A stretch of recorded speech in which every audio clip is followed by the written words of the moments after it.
laawol kisal ko laawol peewal e ɓantal. o musidɓe julɓe tedduɓe harayde ganditide inchallahu kala faalaɓe landade haray no wawi wadde étoile 61 ɗum woni star 61 inchallahu haray o nani karma ko meɗen ɓen haray ɓe maaki haray yen waɗu lande ɗen hara ko lande joyi pet inchallah haray jama fof no weltana inchallah. Assalamu aleykum warahmatullahi wabarakatuh. Naam ɓeɓe numéro mum lannitori ɗo ɗen 296. assalamu aleykum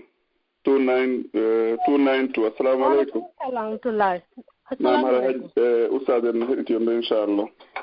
Ok, mi ko goɗɗo nulilan ɗo mi landanomo ko fi o tayyagol ara noon sayni attahiyatulillahi o ɓe kupa kaynugol ashhadu an la ilaha illallah wosi tawi ko arano sayni ko dalɗo nawonɗa julde tawiɗa wawi tayyagol ha fewno ɗon kupa kako ɓe on tigui landina fo son faami lande nga. Tayya on keraka ko ha honto on ti janggatama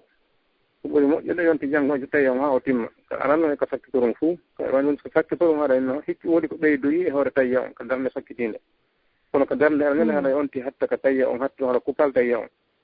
so ardi ko darde ɗimmere wadde tayya on o juula nelaɗo sallllahu alayhi wa sallam o moolo fijinaydi nelaɗo maaki o moole muɗum ɗin somo waɗi goɗɗo ngol ko soroto Allah o watta ɗum ɗon hoore ɗon haɗa ko noon woni ko hani waɗande kon haray son tigui kuppi mi falandude ɗum ɗon haɗa no moƴƴi ka haray moƴƴa few kuppi fewndo honto wala ni si ɓenni attahiyatullah ɓe aray ha ashhadu an la ilaha ɓe kupa ɗon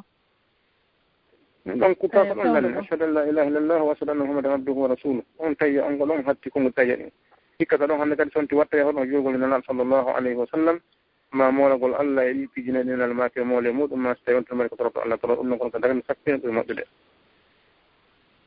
Ok no ɓaymi ƴaari de on no wo woɓɓe go inni mo ɗo wawi janngude hakkunde tayagol ngol bona ko ɗum mi landanimo hare on ti timmin tayango ɗum ɓuri moƴƴude kadi wosi ɓe juulude de tawi woɓɓe ɓa arano yaawi i warano yaawi koɓe juulata kon so haray mo sikki ɓen noon ko haaltu ɓen julnaɓe mo ɗon hakkunde ɓe woni ƴumannagol arano yaawi wonde mon jurnude so ko fi ɗum o landere kankadi somo wawi janngude ɗon ha hakkunde o jokkita imo juulude ɓaawo goɗɗo imo tayyade ha ka on ti immi wo si julnomo on immike koye accir tayya gongol o jokka hay so ganal tayya on namara on jarama inchallah mi wuttande hekkitiɓɓe ndo inchallah. Naam ɓe naatiɓe ɗo email hajja Aisha. assalamu aleykum.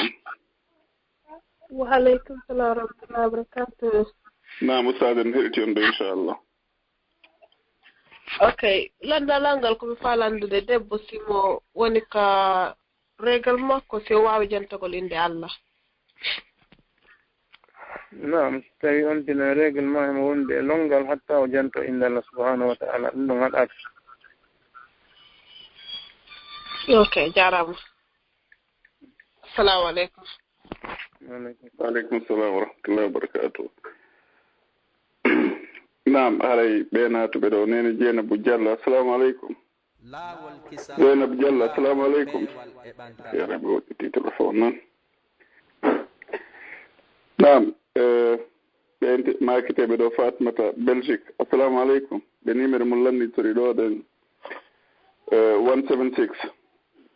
assalamu aleykum. assalamu aleykum ustade. waaleykum salam. Naam ustade no hetti on inchallah. awara lamar ɗon landa ustade haray ko yowodiri e jantagol inde Allah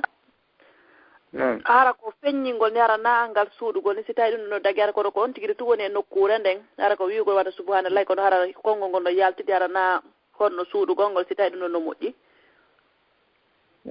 jantagol inde Allah ngol ko alqur'ana holli en kon koyon konngol jippingol hara wona miijitagol wona ewnagol jittangol hara ka ɓerka noppi nder ta wonkima wonde ha jantade waskur nafsaka waskur rabbaka fi nafsika tadarruan wa khufya janta joomi ma ka nder wonkima ɓe mana yo taw on tino wolde hito ngon sownditango wona hito ewnago kadi hara si tawi on tino jantade koye wolu konngol ɗin haaɗi ɓanga o so'ina ɓernde makko nden mawnugol inde mono jantade on wona wigo to wolgol hara on ti hakkilkino nokku on wolude en andi Allah subhanahu wa ta'ala no wi en ka suratul anfal innama almu'minuna alladhina idha dhukira Allah wajilat qulubuhum ko woni gomɗinɓe ko ɓe yimɓe ɓe ta so fi Allah no wolede ɓerɗe maɓɓe ne huule e so tawi on tino wolde inde Allah subhanahu wa ta'ala no wawi ko inde piyo bala woni wolude ma ko inde piihoyni tum tawa so a mawnugol Allah ngol o ko e mawninama yeeso makko hara ɗum ɗon no waɗi Allah molanaɗo e taw hara on tino anndi ko inde Allah no jantade wona haala wo haala woni wolude ɗum noon si jantore nden nafa mo kanko neɗɗo o jarama albarka bu yalla yuɓum ko ɓe moƴƴude assalamu aleykum aleykum salam e nam haɗa ɗe watta micro nge juuɗe hajji en nuka sara ɓe mari e nelɓe ɓe lande ɗo ay inchallah hajji a ñippis teɗum takko ɗo teɗum mari lande naam waleykum salam wa rahmatullah wa barakatuh haray lam mari lande ɗo bi kono yoɓitake o ɗo mawdo e ɓaynande naata ko ɓeya programme ano e joni haray en wattira e ɗen ɗon yeeso inchallah haray mi sikki ko jowɓe makuno mi sikki ko nayo e udditan ɗon ɗo sinami fayi nam aray ko ɗum waɗi koye mi landi taw aray ko sakkitiɓen ɗo inchallah haray ɓe ɗon way koni nam haray ƴetten ɓeɗo tun haray wayodiren musidɓe julɓe inchallah nam Mouhammad bun Ibrahima assalamu aleykum Cheikh Mouhammad aleykum salam jarama de naala to nam ustade ne heɗiti on ɗon haray on wona sakkitorede inchallah assalamu aleykum Cheikh Mahfouz waaleykum salam wa rahmatullah jam ala toon eɗene jam jantu a waray min ko samingol en ɗum weltano ceerno waɗa